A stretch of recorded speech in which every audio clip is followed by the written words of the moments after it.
दोस्तों, आप सभी को पता है मालदीव की हरकतें। जो कुछ ही महीने पहले भारत से पंगा लिया था तो मोदी ने उसे ऐसा झटका दिया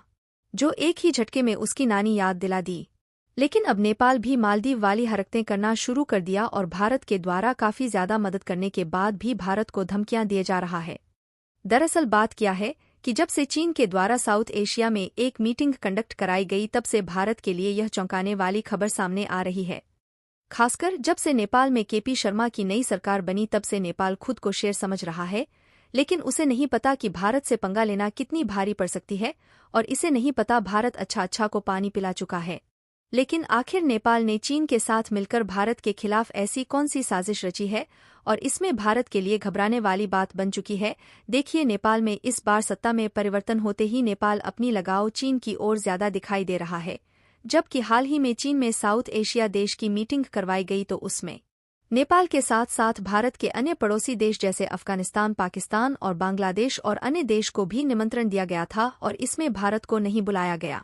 आपको बता दें कि सबसे पहले इस तरीके की मीटिंग चीन के द्वारा साल 2018 में कंडक्ट कराई गई थी और इस बार की जो साउथ एशिया की मीटिंग हुई है, यह मीटिंग चीन द्वारा 5वीं बार कंडक्ट कराया गया है, जिसमें 23 जुलाई से लेकर 28 जुलाई तक लगभग 5 दिनों तक इन देशों ने अपनी स्ट्रेटेजिक फैसले को एक दूसरे से साझा किया और इसमें साफ तरीके से समझ में आ रहा है कि भारत के लिए कई तरह की रणनीति रची गई है, जिसमें भारत को चीन के घेरे में लेने की कोशिश जारी है। लेकिन शायद नेपाल यह भूल चुका है कि भारत के बिना उसका काम नहीं चलने वाला, क्योंकि नेपाल आर्थिक मदद से लेकर खाने पीने की वस्तुएं और पेट्रोलियम प्रोडक्ट के लिए भारत पर ही निर्भर है।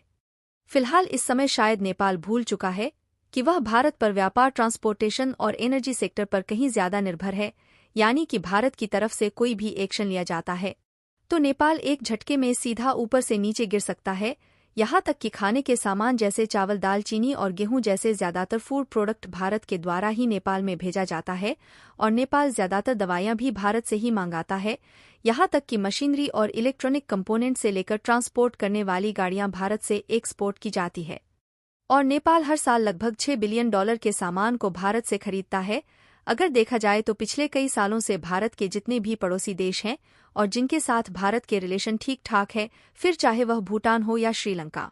या बांग्लादेश हो या फिर नेपाल और मालदीव ही क्यों ना हो, इन सभी देशों को चीन अपने घेरे में लेने की कोशिश कर रहा है और इनका इस्तेमाल भारत के खिलाफ करना चाह रहा है। यह साजिश भारत भालीभांति जानता है, क्योंकि इसका जीता जागता उदाहरण मालदीव। हाल ही में चीन के द्वारा मालदीव को धोखा देने के बाद मुइज्जू अपना बोरिया बिस्तर लेकर भारत के पास आ रहा है। इतना सब कुछ देखने के बाद भी नेपाल को अकल नहीं आई और नेपाल के नए प्राइम मिनिस्टर बनते ही चीन की ओर तेजी के साथ झुकती हुई नजर आ रही हैं और भारत के साथ दूरियां बनाना शुरू कर चुके हैं। मानो नेपाल के नए प्राइम मिनिस्टर भारत के विरोध में खड़े हो गए हैं और चीन इन सभी छोटे छोटे देश को अपने हिसाब से कंट्रोल कर सके और चीन ने इसके बाद श्रीलंका, नेपाल और बांग्लादेश जैसे देश को अपनी चपेट में ले चुका है। आपको पता होगा, श्रीलंका कुछ साल पहले चीन से लोन लिया था।